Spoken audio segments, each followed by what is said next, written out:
to connect and understand each other, and our differences eventually drove us apart. Do you feel this marriage is worth fighting for? I am recommitted. That's it.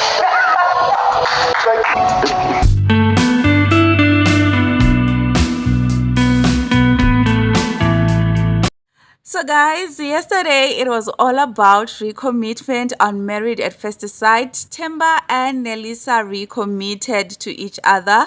Porschia and Bongani also recommitted after the expert's intervention.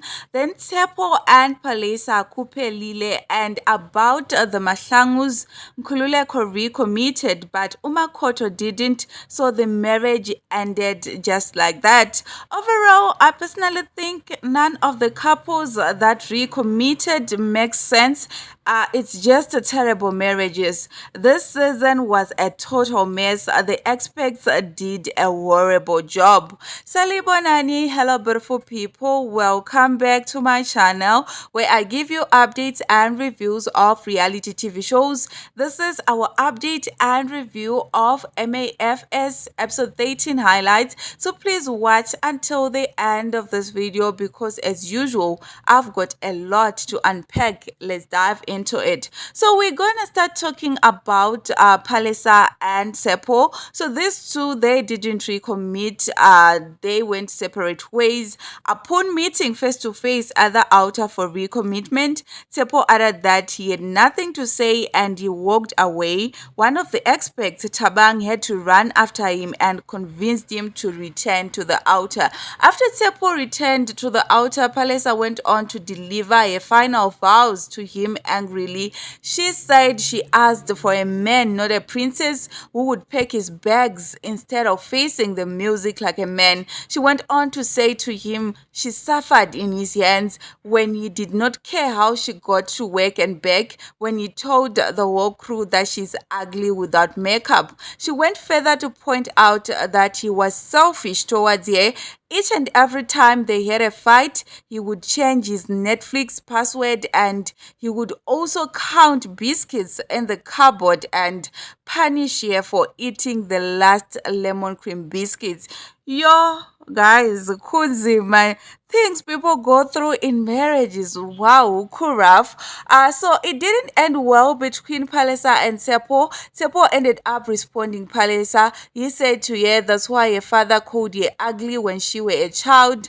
This literally raised Palesa's anger. It went from 100 to 1000, and Palesa told Dude Ukuti his mother is a better man than him. It almost got physical and Tabang had to intervene. In her diary session, Palesa said she opened up to Tshepo as a husband about her father and the things that he has done to her, and Yena Tshepo decided to use that as bait, and he knew that it is your biggest trigger. So guys, firstly, I'm happy that Palesa and Tshepo went separate ways. They ended the marriage. They brought out the worst in each other.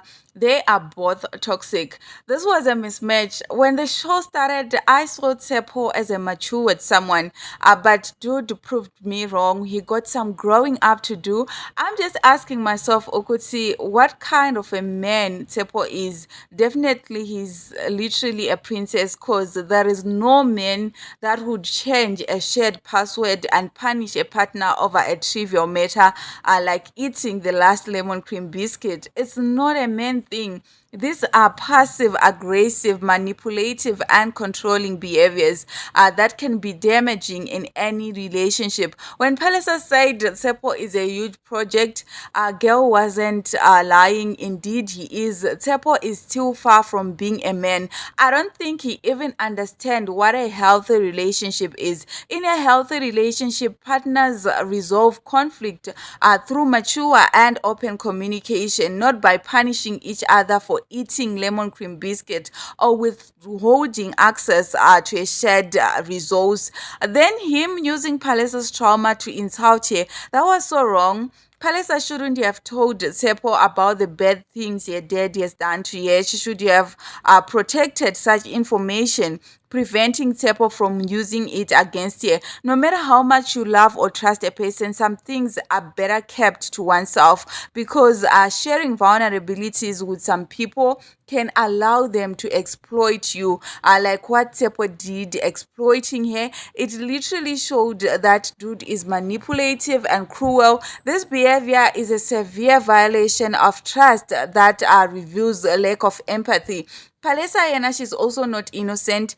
She got her own flaws. She said a lot about Tshepo, and I just loved how Miss Yende pointed out to her Ukuti. They understood that she was angry, but to get to a point where there is a degradation of someone else's respect just because they have disrespected her doesn't come off very well. She went ahead to point out to her Ukuti there is a way and a certain level of maturity that she could handle the situation. Miss Yende deserves her flowers for pointing that out to Palesa. I believe there are significant ethical and psychological reasons why one shouldn't degrade someone else just because they have disrespected them. Responding to disrespect with more disrespect often escalates conflict and compromises one's character. Palesa literally fell into Tshepo's trap by choosing to degrade him. She sank to his level and allowed his negative actions to dictate her behavior. She stooped to Tshepo's level. This literally showed that Palesa got a momentary lack of emotional control, and it also signaled immaturity. Moving on with the recommitment update, let's talk about Nkhululekho and Makoto. So on the episode, we saw Nkhululekho with his friends, and he told them that he felt gaslighted every day. He felt less of a man, and he also felt like his marriage, it was more of a curse than a blessing. He went on to say he ain't desperate for marriage, and he don't think Makoto and him have the same thoughts of what marriage is. At the same time, we saw him meeting with Makoto at the altar face-to-face for recommitment decision, and he told you that it wasn't easy writing his final vows. It took him 3 days. He prayed and fasted. After delivering his vows, he went on to tell Makoto that he decided to recommit. In her diary session, Makoto added that if Nkhululekho said she is this disrespectful woman, then why did he recommit? Yena, she would never be with a man who is disrespectful. At the same time, Makoto went on to read the final vows to Nkhululekho, and she told him that she decided not to recommit because she believed so much in compatibility. They both tried all the methods in the book, but nothing worked. She went on to tell him that she genuinely and honestly wants him to be happy and loved, and she wished him all the best.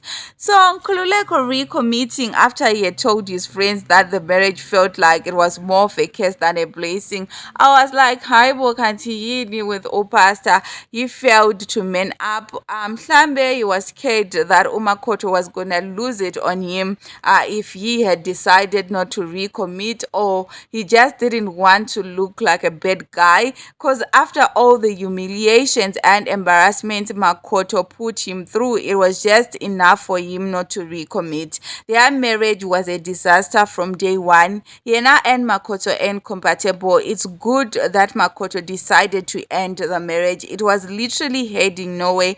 I just loved how calm Makoto was and the way she delivered her final vows respectfully. I can safely say a girl didn't come onto the show for marriage. She was there to revive her acting career. With the way she behaved, I don't think any man can tolerate her like the way Nkhululekho tolerated her. She should seek professional help. She should go for therapy before she even start thinking of being in another relationship. Let's talk about Nelisa and Timber.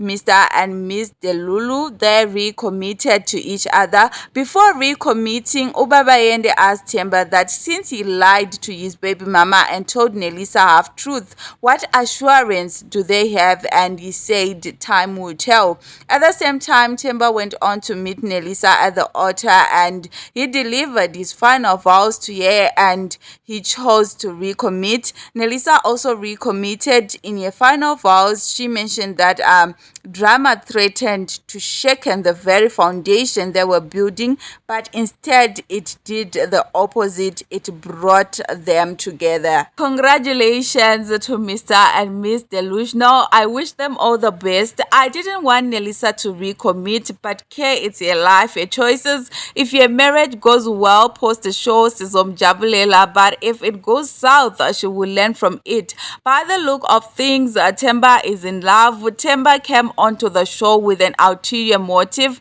but dude ended up falling in love. I just pray for him not to betray Nelisa like the way he betrayed his baby mama. The experts were so happy when Nelisa and him recommitted to each other. I was kind of disappointed with the experts because they failed to ask Themba why he told his baby mama that he was coming onto the show to act. I personally think Themba is an dishonest person, and a leopard never changes at sports. Let's just keep our fingers crossed in hope that he will not break Nelisa's heart. Lastly, let's talk about the Luvalos. So Portia and Bongani decided to recommit after the experts' intervention. Their intervention prompted them to reconsider their initial decision. Portia and Bongani had decided not to recommit. Portia said the reason was because once the cameras were off, she saw a completely different Bongani. There is a female acquaintance that they both know. Bongani told her that they actually had a fling a while ago, and she then addressed it for Bongani to call it quits with this female friend. And when they moved in together, she found out that they were still communicating, and the girl called her by a derogatory term while speaking to Bongani, and Bongani didn't say anything. He failed to defend her and also realized that he hated her. Bongani said he was at a crossroads where he was questioning if he have got the capacity, the strength to carry them or to join hands and work from where they are. So that led to him not recommitting, and also because Portia said she was choosing herself. After deciding not to recommit, Portia and Bongani went to meet with the experts, and Ubabayende asked them, Ukuti, did they feel the marriage was worth fighting for? That's when they decided to recommit to each other. Ubabayende's question served as the catalyst for the Luvalos' renewed commitment. So guys, I noticed something was literally off about Ubongani. Even his demeanor when Portia said she was recommitting, it's like dude didn't want Portia to recommit, and also he refused to recognize Portia's head. So right now I'm not so sure whether Ubongani still wants Portia like that. Then Portia recommitting, I think it's cause of money. If it wasn't for money, definitely Portia would have simply walked away. But what money cannot do does not exist. A girl chose to be with a man that doesn't fit her preconceived image, and a man that failed to protect her in a situation she felt emotionally insecure, all because of money. So guys, that is all that I had in this particular video. That was all about the highlights of Married at First Sight episode 13. Thank you so much for tuning in. If you haven't subscribed, what are you waiting for? What are you waiting for? There is nothing to wait for, so please kindly do subscribe to join this beautiful family. If you have got your own opinion, your own perspective, your own observation, your own whatever, please don't hesitate. You know what we do here. Kindly go ahead and drop a comment in the comment section box down below. It's a bye for now.